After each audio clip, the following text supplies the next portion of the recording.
kita panggil Bu Putri Atika dan kami Surbati, berikan tepuk tangan yang mulia.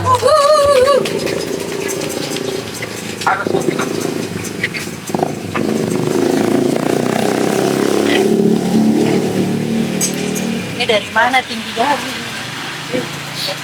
Tika bisa Tika. Tika. Wah, ini terang kali. Oke, selamat malam Bu Mimi. Selamat malam. Selamat malam Kak Tika. Wah, keduanya kelihatannya sangat segar, cantik. Oke, jadi malam kali ini kita bakalan berdialog, berdiskusi mengenai keadilan energi, yang dimana ada ketimpangan antara suatu wilayah yaitu kelebihan listrik, suatu wilayah justru sama sekali nggak tersentuh listrik. Nah, mungkin siapa nih kira-kira yang bakalan memantik diskusi kita hari ini? Kepada kami, Mi.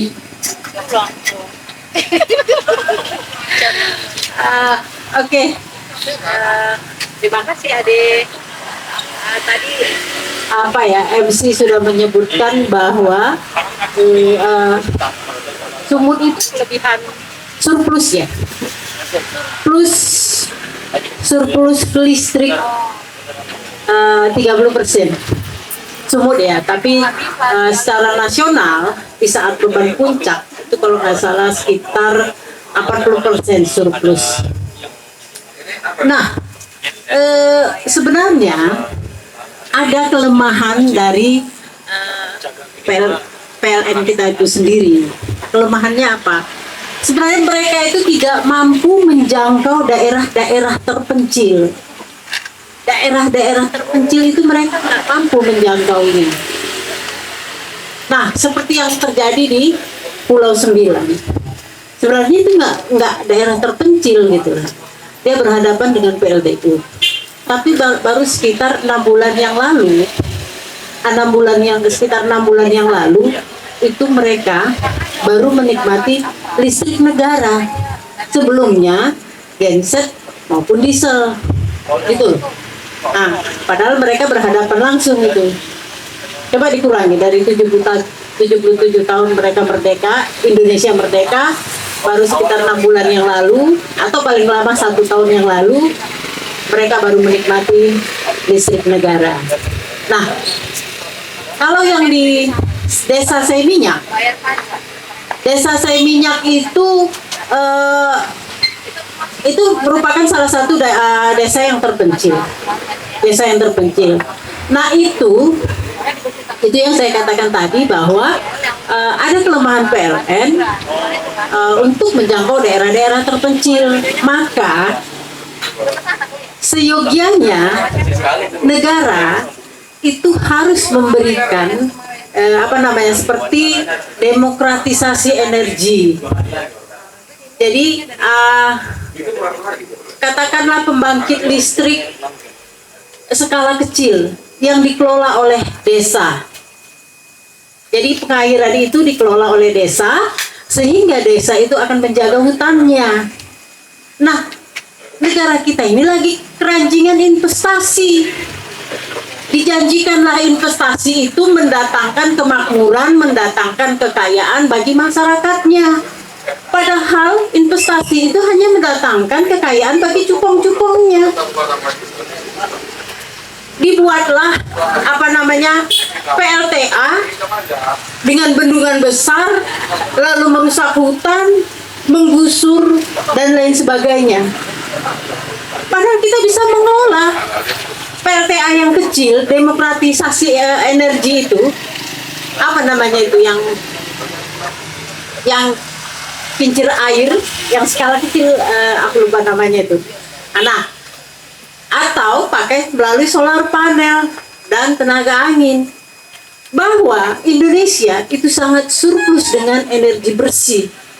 Tapi pemerintah kita tidak mau memakai itu.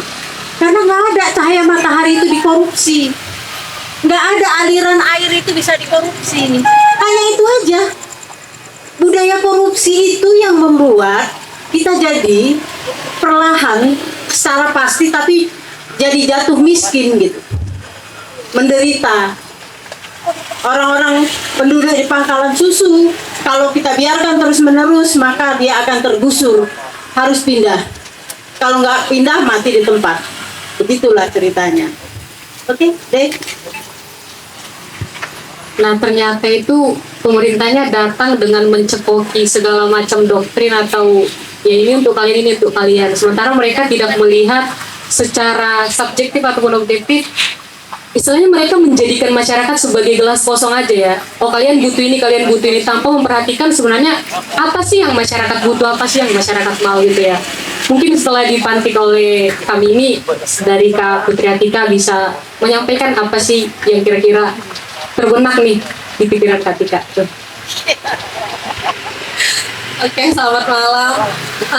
Terima kasih Ade dan Kak Mimi yang mau mendengarkan khotbah saya tentang energi. Yang sebenarnya saya bukan expert di masalah energi dan lingkungan, tapi saya mau menarik ini dalam konteks yang lebih luas, yaitu dalam skala makro. Artinya begini, apa yang tadi disampaikan Kak Mimi bahwa yang pertama, kenapa kemudian kita tidak juga beralih ke energi yang bersih? Itu kan pertanyaan besar. Sementara sumber daya alamnya memadai sebenarnya untuk itu ya Kak ya, untuk membangun infrastrukturnya. Kenapa terus-terusan kita tetap bertahan dengan batu bara? Nah ini kan jadi pertanyaan juga ya. Saya sih nggak ahli dalam hal tersebut, bukan expert di situ. Tapi saya mau melihat begini. Saya mau menarik ini dalam konteks yang lebih luas, seperti saya katakan tadi bahwa kita harus ingat tes. Nah, jadi masalah lingkungan seperti masalah-masalah lainnya tidak bisa dilepaskan dari konteks oligarki. Ya, tadi sudah disebutkan Kak Mimi yang pertama bahwa tidak juga beralih dari energi batu bara yang jelas polusinya luar biasa, risikonya luar biasa. Dan yang kedua, kemudian ada masalah juga. Kenapa sih ada surplus energi tapi nggak terdistribusi? Tadi saya sempat ngobrol juga sama Kak Mimi dan Kak Dewi sebelum diskusi bahwa diduga itu masyarakat itu dipersulit untuk mendapatkan akses terhadap listrik, terutama membangun infrastruktur itu karena nggak ada perusahaannya di sekitar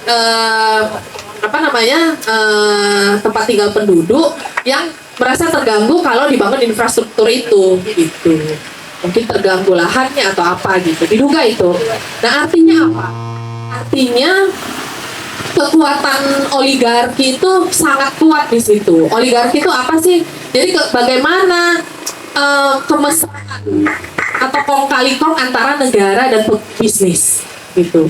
Nah, kalau kita lihat dalam konteks batu bara, energi yang terbarukan, kebijakan publik berkaitan dengan itu, harus dipahami juga bahwa pemilik tambang batu bara yang merupakan nama-namanya saya nggak usah sebutkan, kita bisa googling sendiri, bisa cari tahu sendiri bahwa mereka adalah orang-orang terkaya di Indonesia yang nggak mungkin jadi orang terkaya kalau selama ini tidak punya akses privilege terhadap pertumbuhan bisnis mereka sendiri yang disponsori oleh negara gitu. Jadi itu yang menyebabkan munculnya oligarki di Indonesia. Jadi bagaimana kong kali kong antara negara dan bisnis gitu.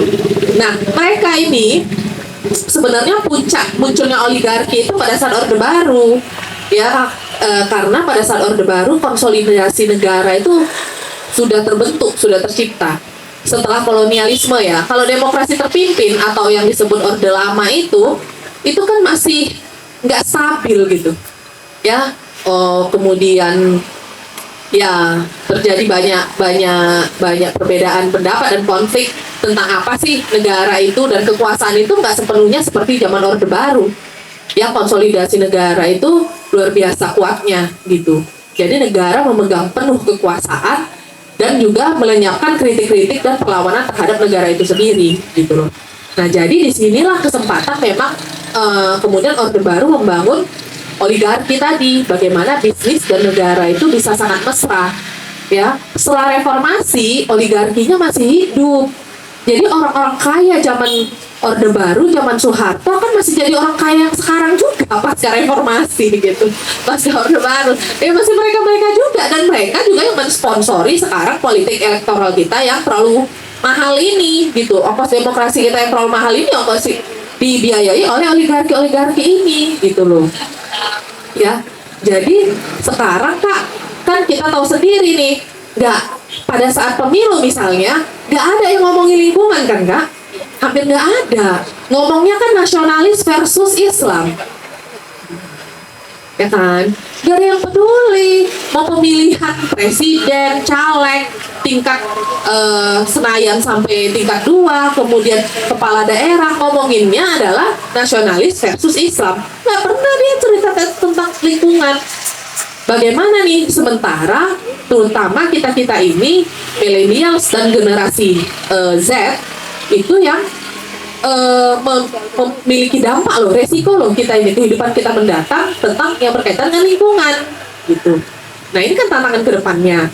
Nah jadi saya kira saya memantik di situ dulu, bagaimana hubungan antara negara dan pebisnis ini kemudian berdampak juga dengan isu lingkungan. Saya kira itu. Menarik sekali ya. Padahal kalau kita kaji dari perspektif ilmu kesejahteraan sosial, itu kesejahteraan sebenarnya tidak hanya dilihat dari ekonomi saja ya. Bahkan kesehatan juga, kelayakan hidup, perumahan, transportasi juga termasuk dari aspek kesejahteraan sosial. Nah ketika suatu negara itu selalu menggenjot ekonomi untuk negara maju, mereka bahkan menomorduakan aspek lingkungan, kesehatan, bahkan angka harapan hidup. Tapi ketika mereka dianggap sebagai negara hampir lepas landas nih gara-gara pertumbuhan ekonomi, mereka lupa melihat yang di bawah seperti apa gitu kan. Nah, mungkin Bu Mimi ada yang mau disampaikan lagi sebelum kita lempar ke audiens yang ingin menyampaikan pendapat. Ya, mungkin terkait surplus listrik itu ya yang belum sempat dibahas. Nah, dapat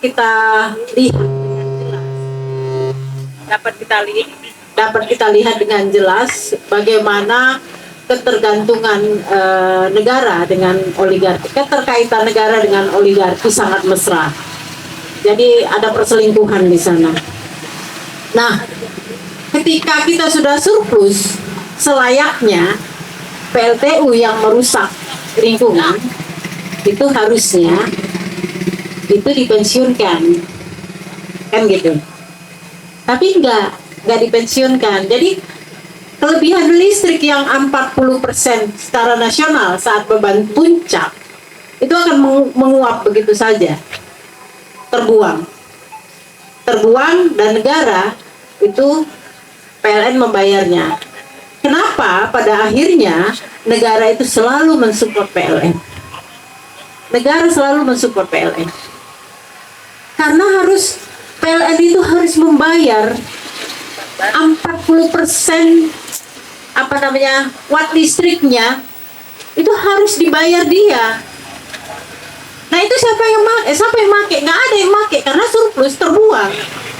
Begitu loh. Makanya waktu itu diwacanakanlah pembagian kompor listrik agar terserap surplus dari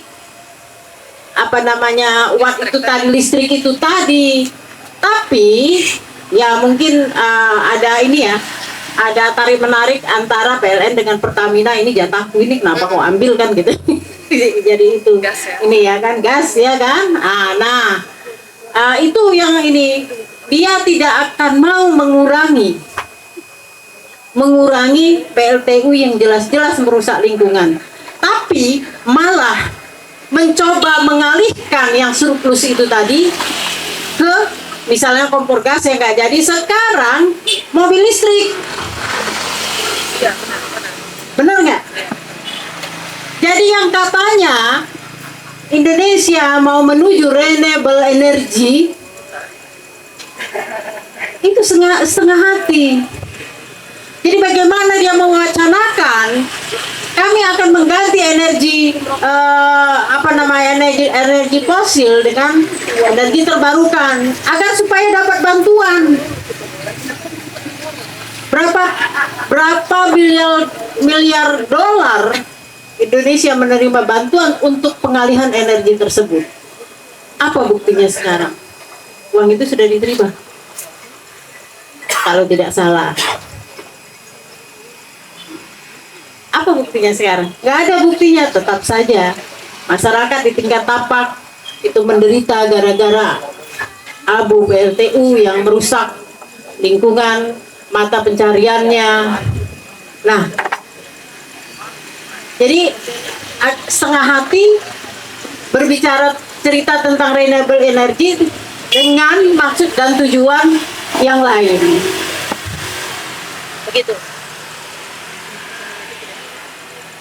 Jadi tadi Kak Mimi udah cerita ya tentang masalah subsidi kendaraan listrik, mobil listrik itu Kak, ya kan, subsidi, disubsidi loh. Kalau kita nanti motor listrik disubsidi untuk pembelian motor atau mobil listrik gitu. Jadi kan itu kan karena yang herannya ya, kalau memang kita mau mengurangi dampak emisi tadi, kita nih nggak pernah melihat siapapun presiden dan kepala daerahnya, terutama kepala daerah ya, di tingkat provinsi sampai kabupaten kota, ada nggak yang punya inisiatif untuk membangun sistem infrastruktur transportasi publik? Nggak ada.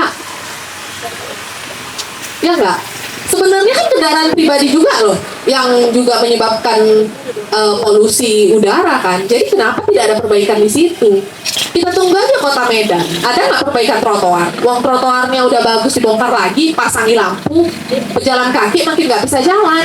Artinya tidak ada ancer-ancer lah istilahnya untuk membangun sistem transportasi publik. Karena gini, transportasi publik, transportasi massal itu terintegrasi dengan trotoar, pejalan kaki. Nah, sekarang itu nggak kita lihat. Artinya apa? Tiba-tiba kita loncat subsidi kendaraan listrik gitu, bukan subsidi transportasi publik. Ini aja udah pertanyaan dong, ya kan? Nggak ada. Kita tuh punya Transmetro Daily itu dari kementerian loh, Kemenhub, bukan program dari provinsi maupun Kota Medan. Nah, sampai sekarang kita nggak melihat goodwill-nya gitu. Dari Pemprov maupun pemerintahan Pemda lah ya, yang kabupaten kota itu nggak melihat itu yang pertama. Nah, kembali lagi tadi, ini juga PR bagi kita kelas menengah ini ya, yang merasa seniman, mahasiswa, kelompok terdidik, dosen, kritikus, apalah ya, aktivis. Ini kan kelas menengah ya, golongan kelas menengah yang saya definisikan sebagai kelas menengah. Ini juga jadi PR kita bersama. Karena apa? Sebentar lagi 2024 kita juga harus menunjukkan bahwa kita ini, karena gini, dalam sejarahnya Orde Baru tuh terlalu lama membungkam kelompok terdidik, kelompok intelektual. Saya ini dosen, kelompok kalangan dosen ini yang paling tidak kritis loh. Jangan salah ya, saya mengkritik kelompok saya sendiri, institusi saya sendiri, terus terang saja gitu. Karena apa? Terlalu lama dibungkam, akhirnya jadi bodoh. Saya memperhalus, dia mempertajam. jadi kelompok kelas terdidik ini juga gak memunculkan suara-suara itu karena memang dalam sejarahnya itu terlalu lama dibungkam. Ya, itu yang pertama. Gerakan, jangan lupa juga ya, kan kita kan konflik 65 itu kan orang-orang kiri ini kan listrik ini berkaitan dengan kapitalisme dan industrialisasi juga, ya kan? Jadi kelompok-kelompok kiri, anti liberalisme itu kan udah diberantas habis-habisan. Jadi sulit gitu. Yang ada kan yang bertahan setelah Orde Baru adalah setelah 65 terutama adalah kelompok nasionalis sama kelompok Islam yang sering saya bilang tadi. Jadi kita ini juga harus jadi perenungan kontemplasi kelompok terdidik dan kelas menengah bahwa jangan lagi 2024 kita terseret arus wacana nasionalisme versus Islamisme gitu. Kita harus juga kemudian membangun gerakan di akar rumput untuk wacana-wacana yang berkaitan dengan hajat hidup orang banyak. Karena apa yang disebut nasionalis dan Islamisme itu semuanya disponsori oleh oligarki. Ya enggak sih? Ya enggak. Ya maksudnya ya saya nggak usah sebutkan secara spesifik, tapi ya partai mana sih yang nasionalis sekarang nggak disponsori oligarki? Partai Islam mana sih nggak disponsori? Aktivis Islam juga disponsori oleh oligarki, ya enggak? Ya makanya kan sekarang nggak ada oposisi dalam pemerintahan. Ini kan sulit. Wacana-wacana seperti lingkungan, perempuan, dan hal-hal lainnya, masalah hukum juga, ini kan sulit kemudian untuk kita perjuangkan karena semuanya sekongkol. Tapi setiap pemilu seakan-akan mereka berantem gitu loh. Nah jadi saya kira ini juga untuk kontemplasi kita bersama bahwa kita kelompok kelas menengah juga harus mempertimbangkan gitu, dan juga membangun wacana tandingan, dan juga membangun kekuatan di akar rumput. Nah jangan sampai kalau Kak Mimi dan Kak Dewi ini Yayasan Sri Kandi Lestari luar biasa membangun gerakan di akar rumput. Saya harap juga aktivis-aktivis lainnya juga mampu punya kekuatan di akar rumput, karena kalau tanpa itu kita khotbah aja di panggung-panggung gitu loh. Ini juga PR buat saya gitu sebagai akademisi. Kalau akademisi juga nggak bisa menyebarluaskan pengetahuan dan idenya itu di akar rumput karena terlalu fafifu was-was ya kan. Kalau akademisi kan fafifu was-was ya kan, nggak bisa dicerna dan diartikulasikan oleh rakyat biasa, ya kita ilmu kita nggak ada gunanya gitu. Artinya perjuangan kelompok kelas menengah ini ya nggak ada. Nah jadi saya kira ini yang perlu kita pertimbangkan kembali ya, saya kira itu. Ternyata seperti itu ya, seperti itu. Ternyata ketika negara itu kayak ini mobil listrik nih, kayaknya Indonesia udah masuk negara maju deh, ini segala macam. Ternyata itu alih-alih ya, cuma sekedar pembersihan nama doang ternyata. Nah sekian banyak tadi udah disampaikan dari Bu Mimi sama Kak Putri Atika ya. Nah kira-kira teman-teman ada nggak sih yang mau nyampain sepatah dua patah kata, atau misalnya mau berdiskusi kembali, kami persilakan, atau bahkan mau ngasih pertanyaan nih, kedua narasumber bersedia dengan senang hati nih menjawab. Ada nggak kira-kira?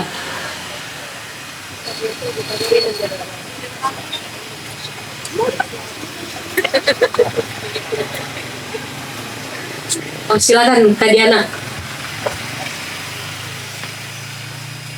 Oke, makasih. Udah lama juga nggak diskusi kita. Tapi memang ini dikarenakan terlalu banyak diskusi dan diskursus yang sudah kita lakukan, tapi perubahan itu tidak nampak gitu. Tapi bahwa narasi-narasi oligarki yang harus kita lawan ini masih terus diperbincangkan, itu sebenarnya aksi penolakan itu masih ada di kita gitu. Cuma kita kadang sudah tidak menemukan formula yang tepat bagaimana untuk melakukan gerakan perubahan gitu ya. Tadi ada disebutkan kelompok-kelompok intelektual kita tuh sudah dibungkam, jinak atau dijinakkan atau dikandangkan, karena kita sudah tahu pada akhirnya kelompok-kelompok intelektual kita ini akan kemana gitu. Jadi kekritisan yang seharusnya itu sangat berkorelasi dengan independensi itu sudah tidak terlihat gitu. Karena apa? Situasi yang diciptakan oleh orang-orang atau sekelompok orang yang ingin membuat masyarakat kita apatis, kehilangan harapan, kemudian tidak tahu mau ngapain, itu makin lama makin berhasil gitu. Nah, tapi kelompok-kelompok yang masih memegang bara ini dan menjaga bara supaya kita tidak terhanyut dengan keputusasaan secara masif di negara ini, itu syukurnya masih ada gitu. Nah, bagaimana kita membuat ini menjadi gerakan bersama kembali gitu. Kalaupun hari ini kita tidak bisa melakukan sesuatu yang menonjol, yang membuat perubahan itu terlihat nyata gitu kan, mungkin kita bisa tetap melakukan diskusi-diskusi gitu. Artinya transformasi dan transfer informasi itu tetap harus dilakukan, entah itu akan jadi apa informasi ini. Tetapi setiap orang yang dengan berkesadaran penuh melihat ada ketidakadilan, ada sesuatu yang tidak semestinya terjadi gitu pada masyarakat kita, itu memang harus tetap melakukan sesuatu. Minimal dia harus menyimpan informasi itu. Hari ini aku dapat informasi yang cukup berharga ya. Tadi Aji bilang ada sekelompok masyarakat di sebuah desa yang tidak teralir listrik, dan itu masih di kabupaten yang sama di mana pembangkit listrik itu ada beberapa. Itu kan sebenarnya ironi yang harus kita angkat gitu, harus kita glorifikasi gitu. Kenapa? Mereka itu mungkin sama putus asanya dengan kita di sini dengan hal yang berbeda gitu. Ya aneh aja hari gini masih ada desa yang tidak teraliri listrik gitu kan, sementara beberapa kilometer di kabupaten yang sama itu ada pembangkit listrik gitu. Itu kan ironi yang harus kita angkat gitu. Nah jadi mungkin kita tidak melihat apa sih yang bisa kita hasilkan dari berbagai banyak diskusi, ada informasi yang berjubel-jubel yang sebenarnya membuat kita miris gitu ya. Beberapa waktu yang lalu kita dengan Sri Kandi juga ada diskusi dan ada hal-hal baru. Nah mungkin tidak hari ini kita melihat ada dampak dari transformasi transfer informasi itu akan jadi apa gitu. Tapi tetaplah berbagi informasi, tetaplah melakukan advokasi dengan skala yang apapun, besar, kecil, kita nggak tahu ini akan jadi apa gitu. Tapi yang jelas ketika kita masih berkesadaran penuh ada hal yang harusnya kita ubah, karena masalah ini akan balik ke kita loh. Hari ini mungkin kita tidak punya masalah ya, tapi mungkin next itu terjadi pada kita, pada orang tua kita, pada saudara kita, pada daerah kita gitu. Jadi api perlawanan itu harus tetap dijaga gitu. Kalau lelah ya memang perjuangan yang tidak menemukan hasil itu melelahkan dan menyebalkan gitu. Tapi kita nggak tahu, mungkin ada kader yang tumbuh yang mengkonsumsi informasi yang sudah kita hasilkan. Kita nggak tahu. Hari ini kita lupa kita telah memberitahu orang bahwa terjadi sesuatu yang buruk dan itu sangat-sangat membuat orang menderita. Ternyata setelah dia beberapa tahun dan punya akses untuk melakukan perubahan, itu terjadi. Jadi ya terima kasih ada diskusi-diskusi semacam ini di literasi lagi, dan mudah-mudahan ini akan tetap ada dan dilakukan oleh generasi-generasi berikutnya gitu. Jadi ya jangan menyerah aja gitu. Tetap semangat, ya kan, Ebren, sejarawan masa depan kita ada di sini. Ya, kalau kami generasi yang penoreh sejarah, peneliti sejarah yang gagal, kenapa gagal? Karena tidak berjuang. Gitu. Jadi generasi berikutnya, mungkin ya Kak Mimi sudah cukup cukup berjuang gitu. Tapi ya terima kasih. Estafetnya mungkin akan ke Aji dan ke Ade gitu kan, ke Rimba gitu. Jadi ya tetaplah gitu. Jadi jangan kita meninggalkan generasi yang kosong dan kebingungan gitu. Jadi ya ini tugas kita supaya generasi berikutnya itu tidak bingung dan tidak bodoh gitu, dan tidak berkesadaran sosial, tidak kritis gitu ya.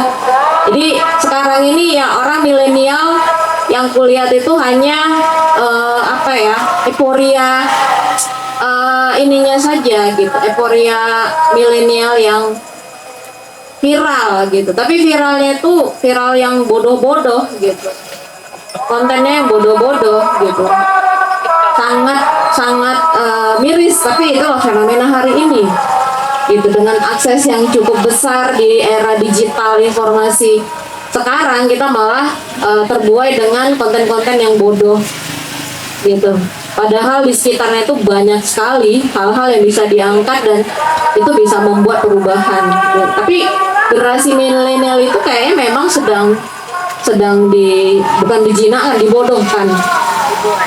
dibodohkan gitu ya, demi uang orang berlumpur-lumpur. Itu kan fenomena yang menyedihkan sebenarnya, tapi itu jadi hiburan dan itu diviralkan gitu ya. Jadi mudah-mudahan kita di sini tidak jadi konsumen informasi yang membodohkan itu gitu. Tapi sebaliknya kita menjaga kekritisan kita sebagai intelektual, sebagai manusia yang punya kemanusiaan yang punya iman, yang punya ideologi, yang punya tubuh sehat ini untuk berbuat lebih gitu. Ya apapun gitu. Jadi jangan menjadi orang bodoh dan buta nurani gitu aja sih. Nah untuk lingkungan ini ya jangan lelah, Sri Kandi dan teman-teman di Sri Kandi buat ya Tika juga sebagai dosen di sini ya terima kasih ya. Jadi diskusi-diskusi semacam ini memang harus tetap kita buat. Kita nggak tahu ya ini akan menjaga kewarasan kita sebenarnya. Jadi ya terima kasih John juga, literasinya masih tetap hidup gitu kan untuk kita berdiskusi dengan baik dan nyaman hari ini. Nah, aku rasa itu aja karena sudah banyak solusi sebenarnya ditawarkan sama teman-teman aktivis lingkungan terhadap kasus-kasus PLTU dan turunannya tentang polusi, tentang perubahan iklim gitu. Tapi yang bisa kita lakukan hari ini adalah transformasi informasi karena memang perubahan itu tidak terjadi karena memang belum mendarat mungkin, belum kena di kesadaran masyarakat umum gitu. Jadi tugas kita hari ini adalah tetap membicarakan hal ini, tetap mendiskusikannya dan apa yang bisa kita lakukan, ya lakukan. Kalau melalui seni ya seni, sampaikan. Kalau di akademisi ya sampaikan. Kalau aktivis ya sampaikan. Kalau mahasiswa ya sampaikan ke teman-temannya. Gitu. Kalau filmmaker ya sampaikan melalui karya-karyanya. Itu saja, makasih. Oke, berikan tepuk tangan kepada Kak Diana. Terima kasih Kak Diana. Ada yang mau disampaikan? Kita azan sebentar.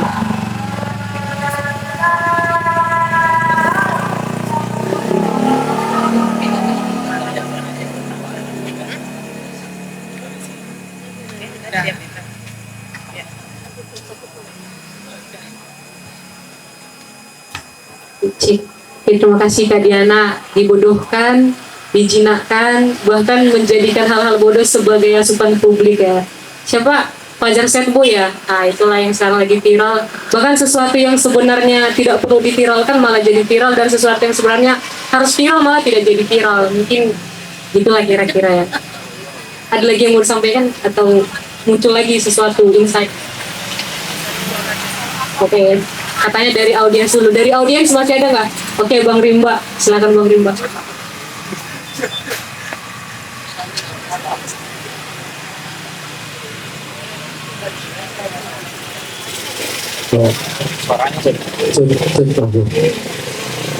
Kepada moderator berikan kesempatan untuk berbicara.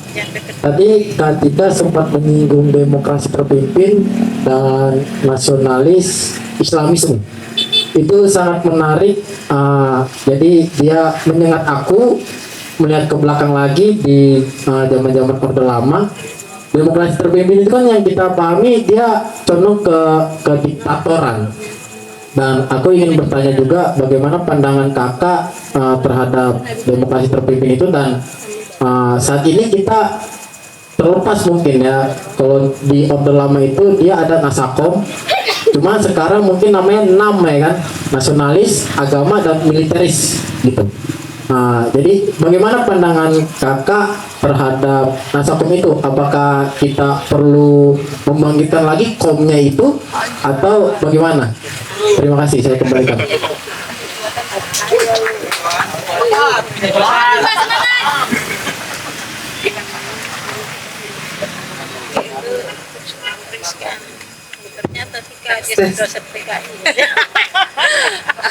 Oke. Agak out of context sih sebenarnya. Tapi oke lah, boleh. Saya soalnya termasuk pengkaji ekonomi politik ya, jadi Marxis gitu.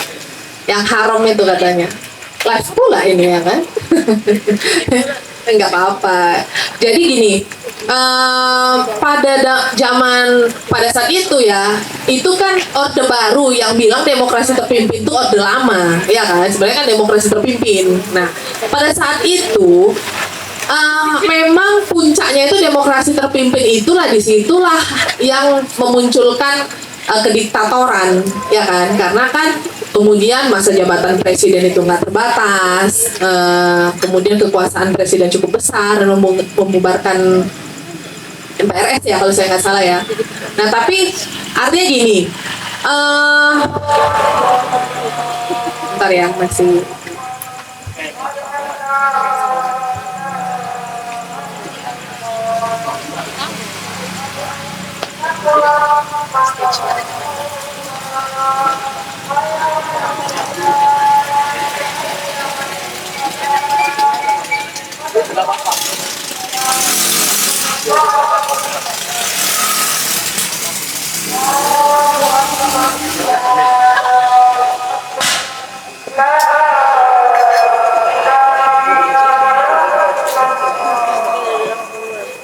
Oke, nah jadi berkaitan dengan itu artinya begini,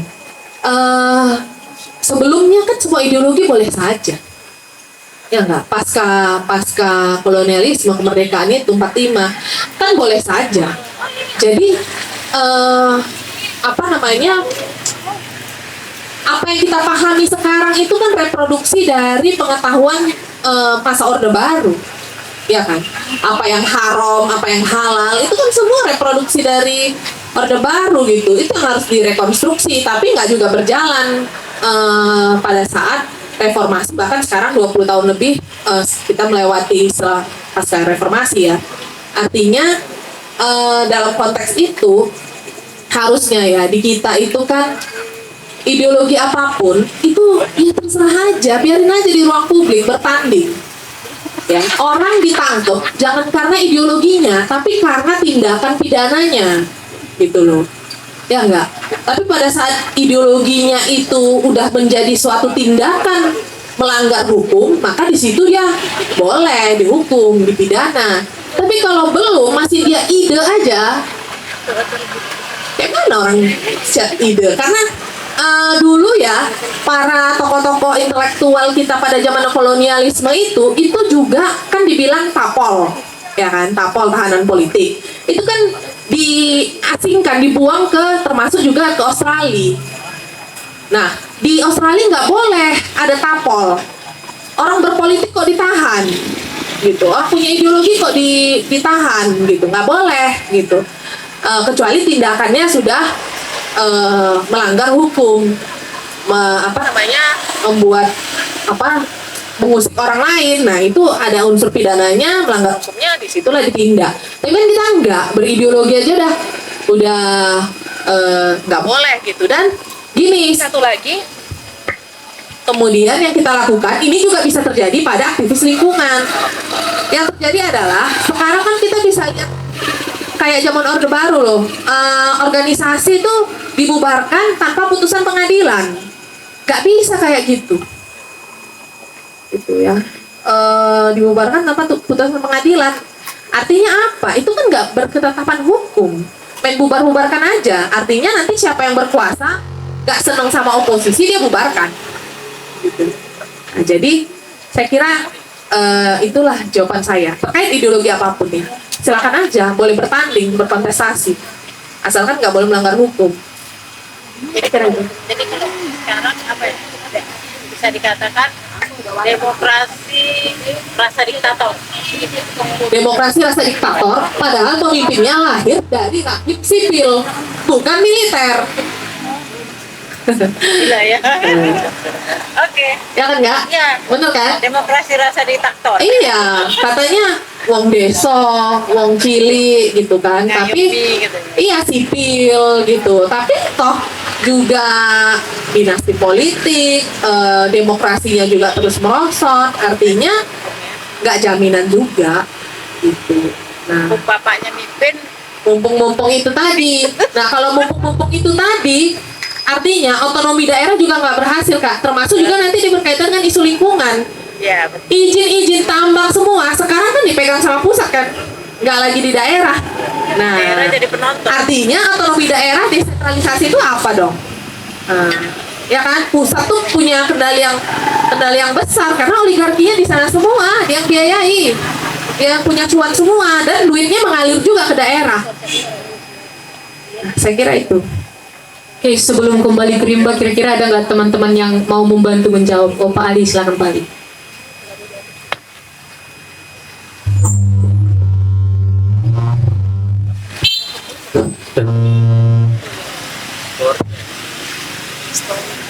Ya, terima kasih ya. Sebenarnya bukan bantu jawab sih, cuma nanya. Ya sama Mbak Tika sama Kak Mimi deh. Tapi khususnya ke Mbak Tika nih. Tadi ada kalimat yang saya garis bawahi benar. Saya mencoba mensederhanakan aja tadi. Sederhananya Mbak Tika tadi mengatakan penguasa sekarang itu sangat mesra dengan pengusaha. Itu intinya. Oke. Nah kemudian menjadi pertanyaan saya, tentunya kan yang mesra ini juga sebenarnya nggak juga bisa kita bilang konotasinya itu negatif.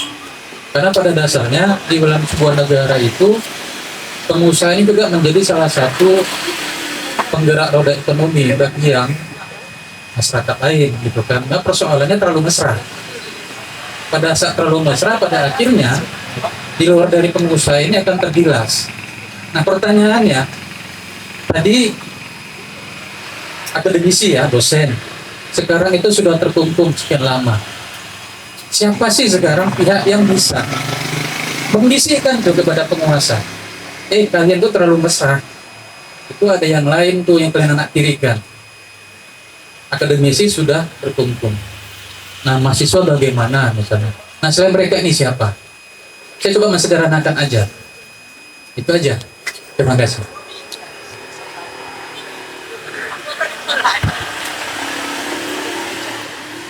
Jadi khususan.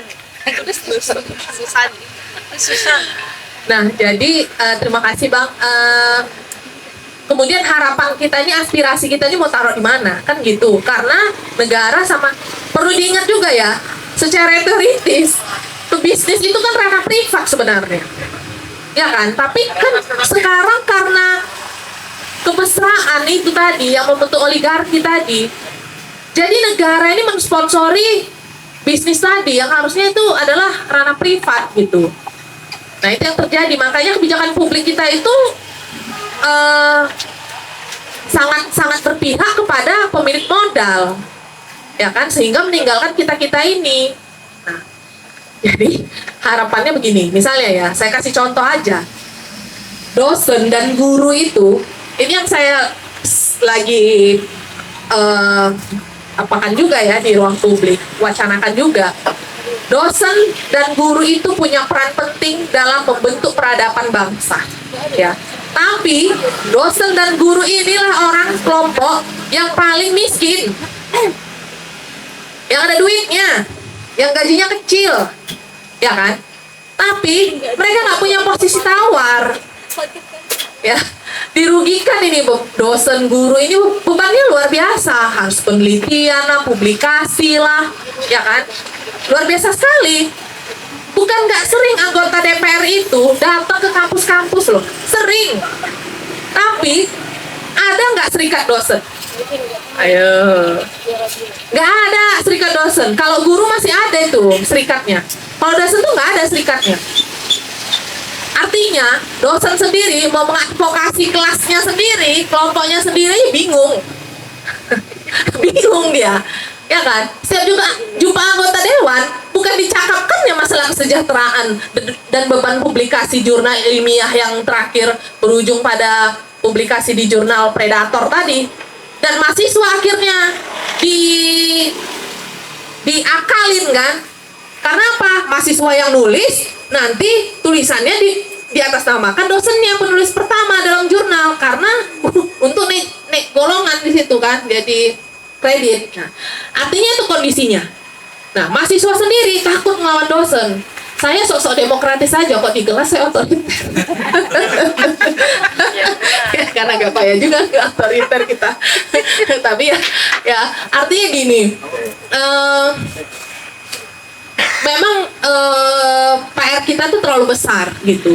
Nah, orang-orang kayak Kak Mimi dan Kak Dewi ini sulit dicari. karena mereka mampu menerobos dan hidup bersama masyarakat akar rumput gitu loh ya. Bukan gampang. Saya tuh kalau sama kawan-kawan tuh selalu bilang luar biasa itu Sri Kandi Lestari itu advokasinya gitu. Dan saya mengikuti terus Kak Mimi dan Kak Dewi ini yang kita sering berbagi program juga, misalnya yang CSR benerin sekolah lah, nanti bangun sumber air ya Kak ya, di desa-desa gitu. Itu kita lakukan juga, cuman luar biasa gitu. Nah sekarang masalahnya kelompok kelas menengah, mahasiswa, dosen mau nggak melakukan hal itu? Untuk apa? Untuk mengadvokasi aspirasi gini loh.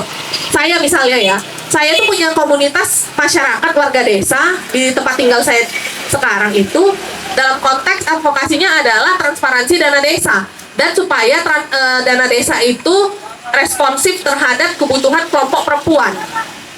Jadi saya hari-hari tuh harus ketemu, ikut musrembang deh. Sempatlah saya diboikot juga, nggak boleh ikut musrembang ya kan, gara-gara bikin rusuh aja kawan ini, pikir pemerintah desa ya kan. Kak Dewi dan Kak Bibi tahu betul itu.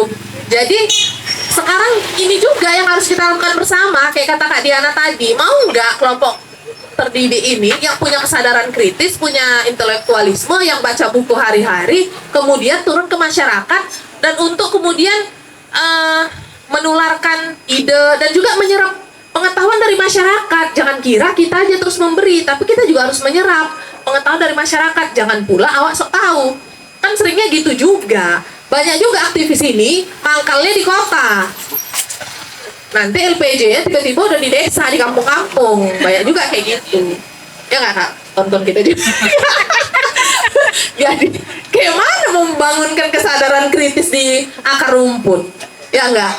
Mahasiswa misalnya, komunitas misalnya punya aspirasi yang apa gitu. Oke. Misalnya kita ini di desa nih dana desanya sampai 1 M, tapi lampu jalannya nggak nyala, lampu di kampung itu siapa? Kumpulin. Kok terganggu nggak? Door to door. Bangun mobilisasi, organisir aspirasinya, sampaikan gitu. Jangan kita cuman duduk diam terus kita mau perubahan, cuman bisa wacana-wacana tok ya di nongkrong-tongkrongan atau di medsos ngomel-ngomel. Kita boleh aja, saya sering juga ngomel di medsos gitu, tapi jangan lupa itu yang di akar rumput itu jangan kita tinggalkan gitu.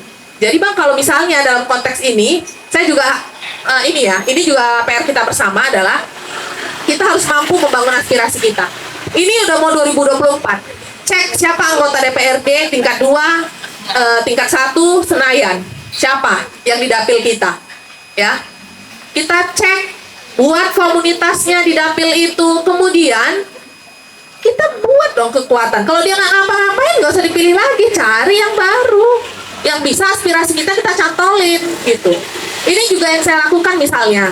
Ada teman-teman di tingkat 2, itu nanti saya kalau ada masalah apa-apa sama warga desa, misalnya kemudian paret, sumban atau apa, saya kontak, Bang, tolong Bang, ini di dapil abang nih, gini-gini, tuh masalahnya. Jangan pula kita nih anti terhadap pejabat gitu. Nggak bisa membangun kekuatan di akar rumput, tak bisa pula melobi ke atas, ya kan? Nah, jadi nggak punya kekuatan lah kita ini. Nah, jadi artinya di akar rumput kita harus bangun kekuatan, di tingkat pemegang otoritas kita juga harus pandai melobi juga, karena mereka loh punya otoritas. Nah, jangan bilang juga, oh mereka ini nggak peduli, nggak tahu apa-apa. Kadang kita juga nggak memobilisasi aspirasi kita ke mereka gitu loh, nggak gedor mereka, cuma kita gedor juga gitu. Nah, jadi siapa yang kita pilih dulu, jangan kita diemin, kita tuntut lah, ya kan? Kalau dia nggak bisa kerja, nggak bisa ngapa-ngapain, udah nggak usah kita pilih lagi, cari yang lain gitu loh. Saya kira itu yang bisa kita lakukan.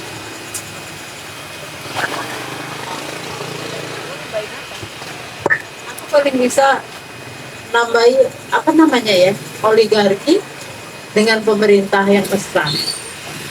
Kalau aku lihatnya itu udah bukan mesra lagi, dia udah berumah tangga.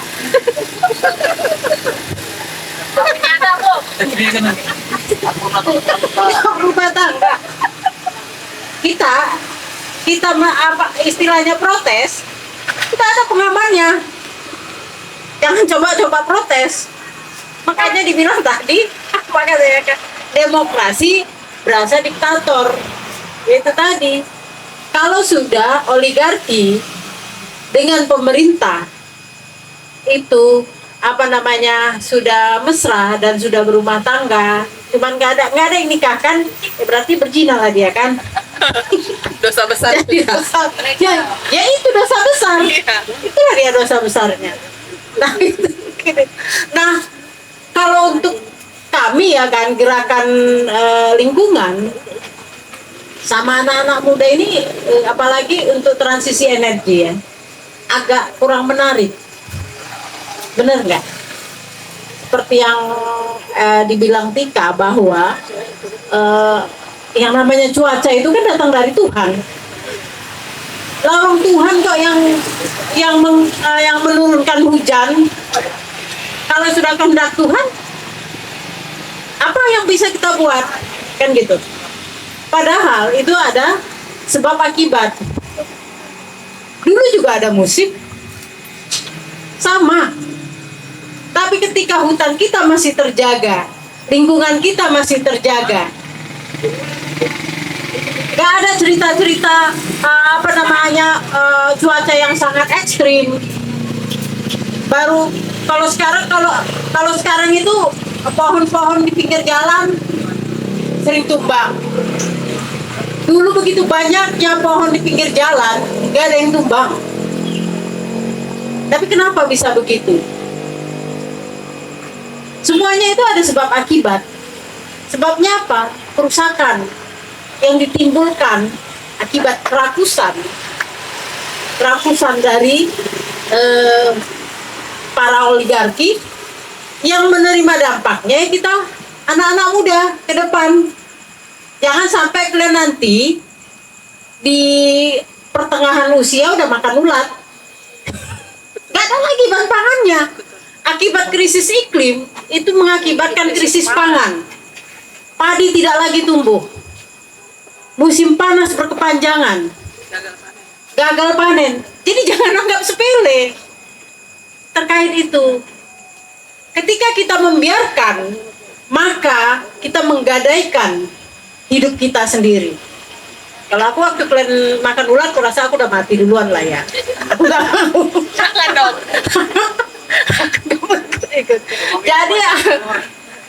Jadi makanya dihimbau. Kami selalu menghimbau, ayo.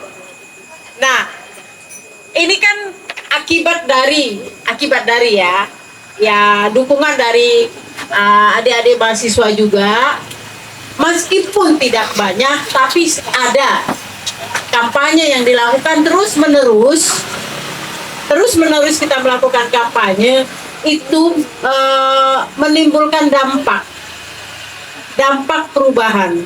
Ada perubahan ketika itu di Pangkalan Susu itu PLTU 56 sudah mulai pengerasan akan dibangun. Nah, jadi kampanye kita penolakan melalui film. Ketika itu Watchdog dan video-video yang ditampilkan Sri Kandi kan ada itu di YouTube-nya.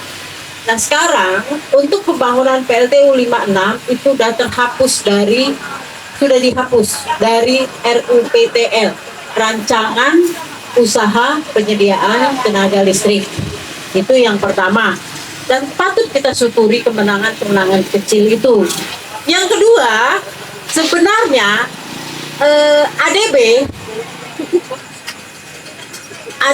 itu sudah memasukkan PLTU 1 dan 2 dalam list pensiun dini. Masuk dalam list pensiun dini. Hanya karena Kementerian ESDM itu belum terima.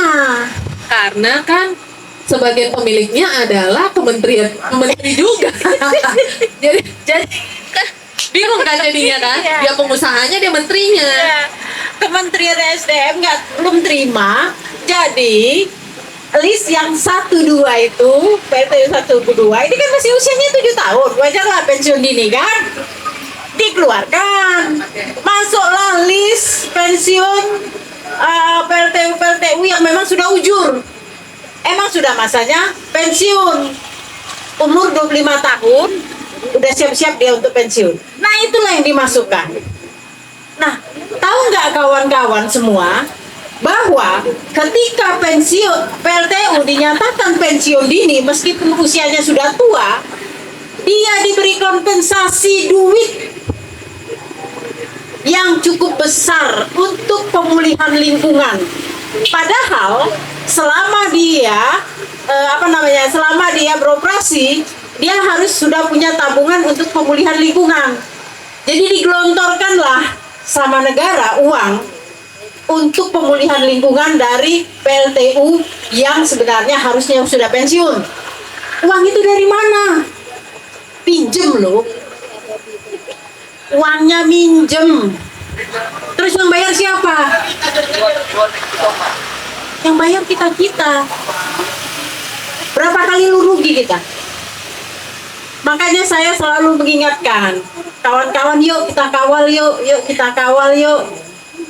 Ini kan belum dipensiunkan nih kan, masih diwacanakan. Kami tetap akan melakukan terus gebrakan untuk tetap masuk PLTU 1 dan 2 itu masuk dalam kategori pensiun dini. ADB sudah memasukkannya, Pak ADB. ASEAN Development Bank. ASEAN Development Bank. Nah, dia memberikan pinjaman kepada Indonesia dana-dana untuk mempensiunkan dini PLTU. Yang namanya pinjaman lunak tetap harus dibayar. Terus yang bayar siapa? Yang bayar rakyat. Yang nerima siapa? Yang menikmati siapa? Para pemilik PLTU. Gila nggak? Makanya saya bilang bahwa pemerintah kita dan oligarki bisa nggak kita katakan mereka itu sebenarnya berzina? Bisa nggak? Gitu sih. Jadi cuman himbauan saya yaitu kaum muda, ketika Anda cuek-cuek saja tentang krisis iklim ini, seolah-olah nggak ada apa-apanya itu, maka bersiaplah. Oke, jadi yang bisa aku tangkap itu krisis iklim sama dengan krisis pangan dan sama dengan krisis HAM juga ya. Ya. Jadi tetaplah dijaga semangatnya kawan-kawan. Mungkin tadi dari Bang Rima ya pertanyaannya. Kira-kira udah terjawab Bang? Terjawab. Dari Pak Ali udah terjawab Pak. Oke, mungkin sekian dulu ya dia.